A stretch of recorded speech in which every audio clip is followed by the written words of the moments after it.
మేడారం జాతర ముగింపు దశకు చేరుకున్న నేపథ్యంలో అక్కడ ఉన్నటువంటి చిన్న చిన్న లోపాలకు సంబంధించి కొంత వివరణ ఇచ్చే ప్రయత్నం చేశారు సీతక్క. ఇప్పటివరకు లైవ్ చూసాం. ఇక మిగిలిన అప్డేట్స్ చూస్తే మార్చి 2వ వారంలో లోక్సభ ఎన్నికలకు అభ్యర్థులు ప్రకటన చేయాలని భావిస్తున్న తెలంగాణ బీజేపీ కసరత్తును ముమ్మరం చేసింది. ఇందులో భాగంగా ఇవాళ ఢిల్లీకి తెలంగాణ బీజేపీ నేతలు వెళ్తున్నారు. ఈ సాయంత్రం బీజేపీ అగ్రనేతలతో కిషన్ రెడ్డి, బండి సంజయ్, లక్ష్మణ్, డీకే అరుణ, ఈటెల సమావేశం కాబోతున్నారు. పార్లమెంట్ అభ్యర్థుల ఎంపికపై అధిష్టానంతో చర్చించబోతున్నారు. హైకమాండ్ వద్ద ఒక్కో నియోజకవర్గం నుంచి 3 పేర్లతో లిస్టు ఉందన్నారు. సిట్టింగ్లో కిషన్ రెడ్డి, బండి సంజయ్, ధర్మపురి అరవింద్, సోయంకు మళ్లీ అవకాశం ఇచ్చే అవకాశం ఉందంటూ సమాచారం. అటు మల్కాజ్గిరి నియోజకవర్గానికి బీజేపీలో తీవ్ర పోటీ నెలకొని ఉంది.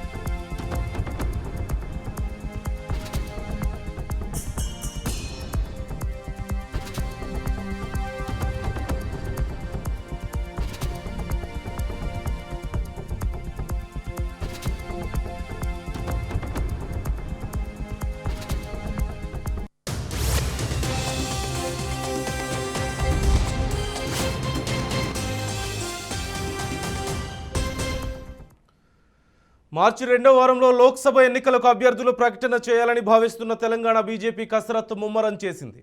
ఇందులో భాగంగా ఇవాళ ఢిల్లీకి తెలంగాణ బీజేపీ నేతలు వెళ్తున్నారు. ఈ సాయంత్రం బీజేపీ అగ్రనేతలతో కిషన్ రెడ్డి, బండి సంజయ్, లక్ష్మణ్, డీకే అరుణ, ఈటెల సమావేశం కాబోతున్నారు. పార్లమెంట్ అభ్యర్థుల ఎంపికపై అధిష్టానంతో చర్చించబోతున్నారు.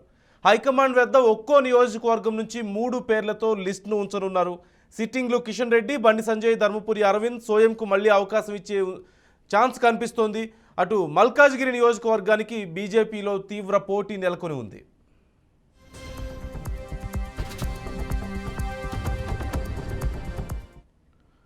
పూర్తి సమాచారం మా ఢిల్లీ ప్రతినిధి అశోక్ నాడికి తెలుసుకుందాం. అశోక్, తెలంగాణ బీజేపీ ముఖ్య నేతలు జాతీయ నాయకులతో ఈరోజు భేటీ అవ్వబోతున్నట్లుగా తెలుస్తోంది. ఎంపీ అభ్యర్థుల లిస్టు గురించి కసరత్తుకు సంబంధించి డీటెయిల్స్ ఏంటి?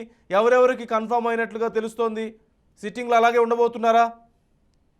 సో మరికొద్ది సేపట్లోనే బీజేపీ జాతీయ నాయకులతో రాష్ట్ర ముఖ్య నేతలు సమావేశం కాబోతున్నారు. పలువురు బీజేపీ జాతీయ నాయకులు జేపీ నడ్డా, అదేవిధంగా అమిత్ షాతో వీళ్ళంతా సమావేశం అయ్యే అవకాశం ఉంది. ఎందుకంటే ఈ సార్వత్రిక ఎన్నికలు దగ్గర పడుతున్నాయి. సో ఈసారి మళ్ళీ ఎలాగైనా అధికారంలోకి రావాలని బీజేపీ చూస్తుంది. 400 సీట్ల టార్గెట్ లక్ష్యంగా పెట్టుకుంది.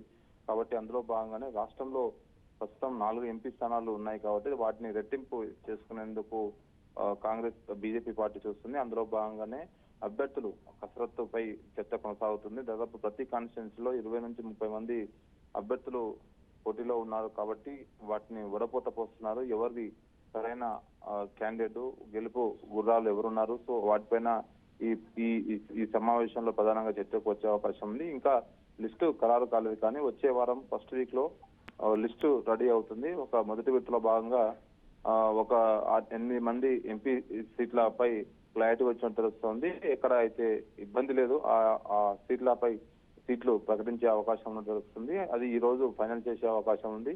ఇంకా కొన్ని స్థానాలకు పోటీ ఎక్కువగా ఉండడం, అక్కడ ఎవరిని సరైన అభ్యర్థి అనేది మాత్రం ఇంకా కసరత్తు కొనసాగుతుంది. సో అంటే దీనిపైన మరి కొద్దిసేపట్లోనే మీటింగ్ జరిగే అవకాశం ఉంది.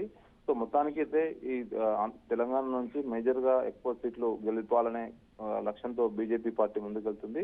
సో అందులో భాగంగానే ఇప్పటికే విజయ సంకల్ప యాత్ర పేరుతో రాష్ట్రవ్యాప్తంగా బీజేపీ నాయకులు బస్సు యాత్ర చేస్తున్నారు. కాబట్టి ఈ రేపు ఈ మీటింగ్ జరగబోతుంది. సో ఈ రోజు మధ్యాహ్నం అంటే ఈ రోజు సాయంత్రంకి మరొక బీజేపీ కేంద్ర ఎన్నికల కమిటీ సమావేశం ఉంది. కాబట్టి ఈ ఎన్నికల కమిటీ సమావేశం ముందే ఈ సమావేశం జరుగుతుంది. ఈ సమావేశంలో నిర్ణయాన్ని బట్టి బీజేపీ ఎన్నికల కమిటీ సమావేశంలో అభ్యర్థుల వడపోత ఉంటుంది. సో అందులో ప్రతి కాన్స్టిట్యూన్సీ ఒకరిని చూస్ చేసుకునే అవకాశం ఉంది. దాదాపు 7 నుంచి 8 మంది అభ్యర్థులు ఖరారైనట్టు తెలుస్తోంది. మిగతా వారిని తర్వాత అంటే నెక్స్ట్ వచ్చే సమావేశంలో చర్చించి అందరినీ ఎవరు క్యాండిడేట్ బాగుంటుంది అనే దానిపై నిర్ణయం బట్టి నెక్స్ట్ ఫర్దర్ గా మిగతా వాటిని అనౌన్స్ చేసే అవకాశం ఉంటుంది అంతే.